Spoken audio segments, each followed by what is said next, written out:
So this whole project started with a fairly simple idea. However, it has grown since its inception.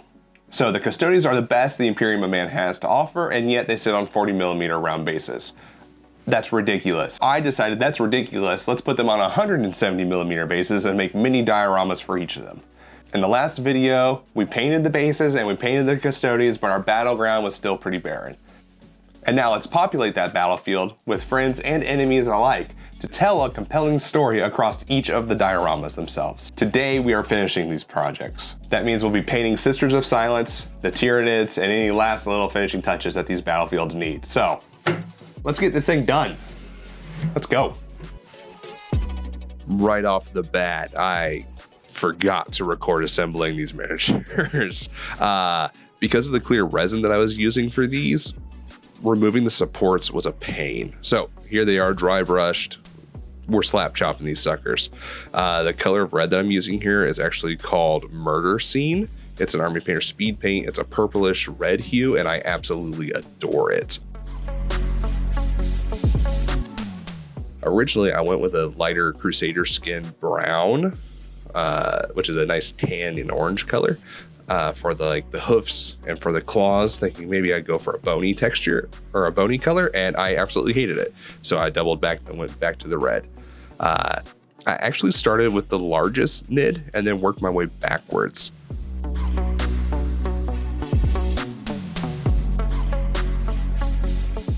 One thing about this project that I've learned is it's okay to go backwards. It's okay to do something, make some mistakes, learn from those mistakes, and then go back, even within the same project. Typically, I run full guns a-blazing and never looking back, and that really just isn't the way to learn. It's okay to make mistakes and allow yourself to make mistakes and allow yourself room for correction to be able to go back to them.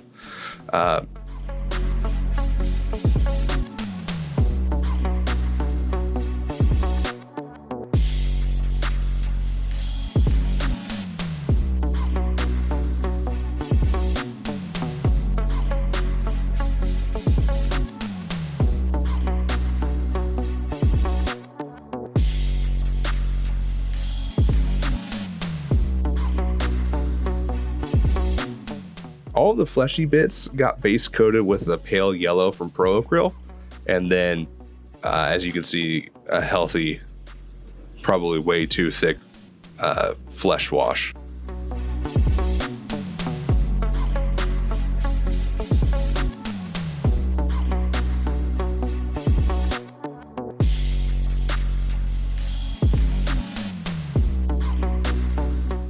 Sisters of Silence got the same treatment as their bigger brothers.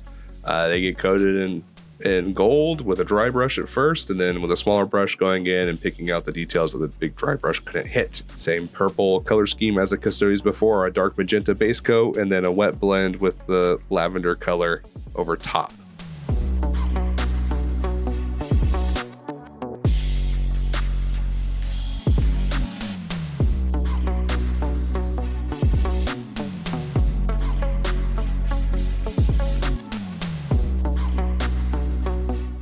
Here is where my lack of planning really hit the wall. For most of these bases, I was okay just dropping down miniatures and putting them together to create the scene.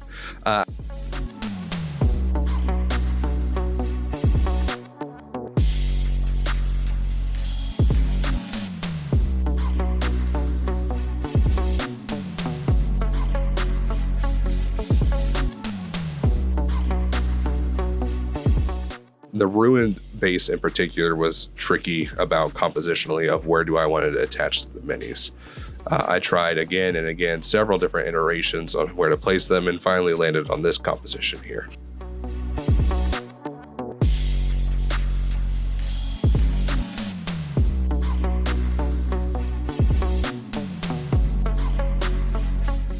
This base in particular led to some challenges as well, as there wasn't a lot of surface area to put the Tyranids on. So I ended up just using all the Ripper Swarms that I had and piling it up around her. I don't know if the effect really sells, but I think we got close enough.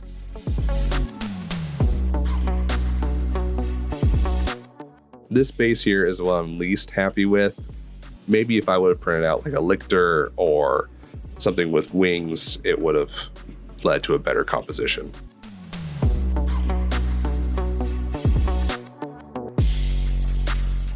Lastly, placing the Screamer Killer down. Boy, did I get lucky with this.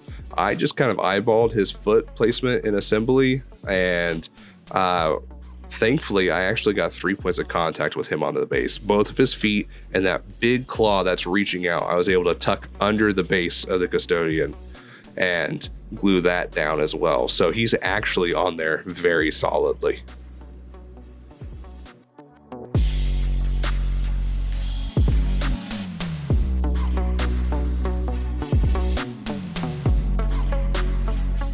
Held together with about a gallon of super glue and a lot of hope. Let's see what these dioramas finally look like.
All right, there we have it. What started out as this idea in my mind has turned into a full force of mini dioramas. These Custodes finally feel like what they're supposed to in lore, like demigods, like the best the Imperium of Man has to offer. And now they reflect that, and I'm super happy with how these turned out. This has easily been one of the largest hobby projects that I've ever undertaken, let alone recording it, and then editing it and then posting it online. And so seeing this whole project come together and having it documented is something actually pretty special. It makes all the long nights and hours of rebase coding and the frustrations with 3D printing, it makes it all worth it. Well, if you followed along this whole 3-part series, thank you so much for watching. And if you're watching this long in this video, thank you for doing that as well. If you missed the first 2 parts, go ahead and give those a watch so you can see how we ended up here. It has been truly a process to get here. If you're new here and you like these big, ridiculous hobby projects that you would never think to undertake yourself and want to watch someone else suffer through it, stick around. I've got more on the pipeline. I'm very proud of how these turned out, and we'll have to get a game in with them, that's for sure. Well, I hope you consider subscribing, liking this video, leaving a comment down below. If you've got any other ideas of big dioramas or terrain projects or something else that you would like me to tackle, go ahead and leave it down below. So thank you for watching, and remember to tell stories that matter.